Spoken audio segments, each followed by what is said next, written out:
Mobile Legend ထဲမှာ Hero ပေါင်း132ကောင်ရှိပါတယ်။အဲ့တော့ဒီ Mobile Legend တွေက Hero တော်တော်များများကိုလူတော်တော်များများက active သုံးလို့ရတဲ့ skill တွေတော်တော်များများနားလည်ပေမဲ့ passive ကိုတေချာနားမလည်ပါဘူး။ passive ဆိုတာကတေချာနားလည်လို့ရှိရင် Hero တကောင် abuse လုပ်လို့ရပြီးတော့တော်တော်ကိုကျန်းတဲ့ skill တစ်ခုလည်းဖြစ်ပါတယ်။အဲ့တော့ဒီနေ့မှာတော့ကျွန်တော်က Hero 3ကောင်ရဲ့ passive တွေကိုရှင်းပြသွားပါမယ်။အဲ့ဒါတော့ကျွန်တော်တို့ EXP တွေမှာတော်တော်ကြီးကိုကျန်းပါတယ်ဆိုတဲ့ UANS ပြီးတော့လို့ရှိရင် Balladina နဲ့နောက်ထပ် rank game တွေမှာကောင်မလေးအများစုကင်တတ်ကြတဲ့ ODAT ပါဘာလို့ ODAT လဲဆိုလို့ရှိရင်မိန်းကလေးအများစုက ODAT ကိုကင်ကြပေမဲ့ passive ကိုတေချာနားမလည်တဲ့အကြောင်းဒီနေ့မှာတော့ကျွန်တော်ကဒီ Hero 3ကောင်ရဲ့ passive တွေကဘာလဲနောက်ထပ်ဒီ passive တွေကိုဘယ်လိုအသုံးချမလဲဆိုတာဒီဗီဒီယိုမှာပြပြပေးသွားမှာဖြစ်ပါတယ်။ UANS ကတော့သူ့နာမည်ပြောင်းလမ်းလျှောက်နေတဲ့သွေးကန်ဆိုတဲ့အတိုင်းသွေးတက်ဖို့ဆိုလို့ရှိရင် damage တေးကန်လုပ်ထားဖို့လိုပါတယ်။ damage တေးကန်ဆိုတဲ့အရာမှာ UANS ကတခါတလေကျွန်တော်တို့ tournament တွေမှာဒီလိုမျိုး target နဲ့ဝင်ပြီးတော့ damage တေးကန်လုပ်နေတာမျိုး brother တို့မြင်မှုမှာပေါ့အဲ့ဒါဘာလဲဆိုတော့ damage တေးကန်များလေသူ့ရဲ့သွေးတက်တဲ့နှုန်းကပိုမြင့်လေပါပဲ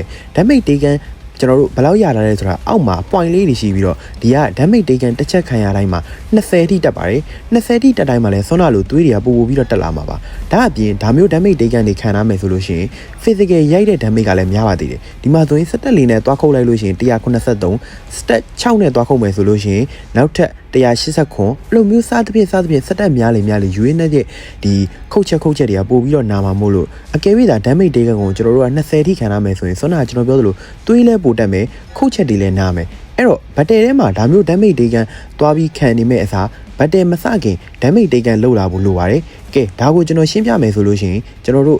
YGC သွားလိုက်ကြတာပေါ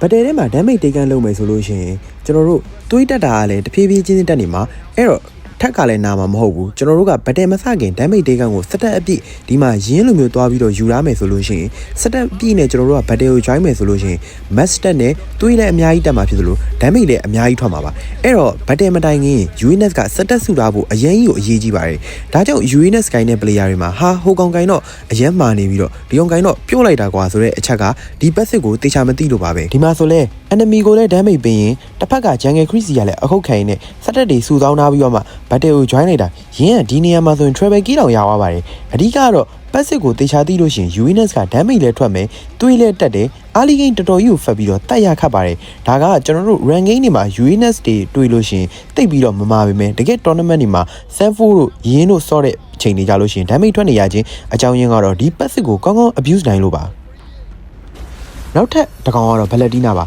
Balladina ရဲ့ passive ကတော်တော်ရိုးရှင်းပါတယ်သူက enemy ကို physical ပြစ်တိုင်းစပယ်သုံးလိုက်မှာ EXP တက်ပါတယ်ဒီမှာဆို crit တကောင်မှမရှိလေ enemy ကိုထိုင်ပြစ်နေတာနဲ့နေကျွန်တော် level တဖြည်းဖြည်းတက်လာတာကို bro တွေ့နိုင်မှာပါဒါကလည်း2စက္ကန့်မို့လို့ဇက်တိုက်ပြစ်စရာမလိုပါဘူး34မှာပြစ်ပြီးရင်36လောက်မှပြန်ပြစ်ပါဒါအပြင် enemy ကကိုယ့်ထက် EXP နည်းနေမယ်ဆိုလို့ရှိရင်ကိုပြစ်တဲ့30ရာခိုင်နှုန်းသော damage ကသွေးပြောင်းလဲသွားမှာဆိုလို့ Balladina ကသွေးနေနေတဲ့အချိန်မှာ physical ပြစ်စပယ်သုံးတာတွေက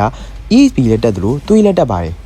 ဒါကြောင့်လေကျွန်တော်တို့ M7 မှာ Balladina EXP တွေတွေ့ရတာပေါ့ Balladina EXP ကတခြားသော EXP hero တွေစားလို့ရှိရင် passive က EXP အားသာချက်ရှိတဲ့အတွက်တာတင်မှာ EXP crack မရတာလေ level 4ရပါတယ်ဒါကတော့ Sona က passive ကိုတီးလို့ရှိရင် EXP crack မရလေနောက်ထပ်တဝိမစားပဲ Balladina ကတာတင်မှာ level 4ရပြီးတော့တစ်ဖက်ကခိုးလို့ကောင်းတဲ့စပင်းနဲ့တာတယ်လာ join ရတာပေါ့နောက်ထပ်တစ်ကောင်က ODAT ပါODAT ကတော့ဒီလိုမျိုးစပယ်သုံးလိုက်တိုင်းမှာအောက်မှာတန်စင်ပုံစံစတက်ကလေးရှိပြီးတော့အဲစတက်က3ခုထိ maximum တက်ပါတယ်အဲ3ခု maximum တက်လိုက်ပြီဆိုလို့ရှိရင် enemy ကိုပြစ်တိုင်းမှာ music လေးတွေခုန်နေတဲ့ animation လေးတွေနဲ့ enemy ကိုပို့ပြီးနားစေမှာပါကဲဒါကိုဘယ်လိုမျိုး abuse လုပ်ကြမလဲရှင်းပါတယ်ခြုံထဲမှာပဲဖြစ်ဖြစ်ကြုံရတနေရာမှာကိုယ့်ကိုစပယ်အလွတ်တွေသုံးပြီးစတက်စုခဲ့ပြီးတော့ enemy လာလို့ရှိရင်ကိုယ့်ကို physical ပြစ်တာပဲဖြစ်ဖြစ်စပယ်သုံးတာပဲဖြစ်ဖြစ်အရင်လုပ်ပြီးတော့ ultimate သုံးလိုက်ပေါ့ဒီဟာဆိုလို့ရှိရင်နောက်ထပ်ကျွန်တော်တို့ ultimate damage ပြင် passive damage ကပါအရင်နာနေမှာပါ TikTok မှာတော်တော်များများတွေ့ရပါတယ်တော်တော်များများ ultimate ကိုမြန်မာလူကြီးတန်းသုံးမယ်စားအနောက်ကို spare တွေအရင်သုံးခဲ့ပြီးတော့စတက်ကိုစုလိုက်ပြီး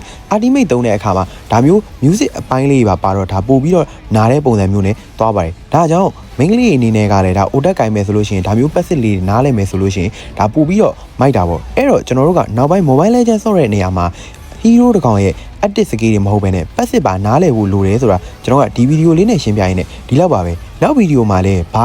hero တွေရဲ့ passive တွေသိကျင်လဲဆိုတာကျွန်တော်မန်ကလို့ရသလိုကိုယ်တိုင်လည်း game ထဲမှာပဲ passive ရေးရတယ်ဆိုတဲ့ဟာကိုဖတ်လို့ရရင်လည်းဗီဒီယိုကဒီလောက်ပါပဲ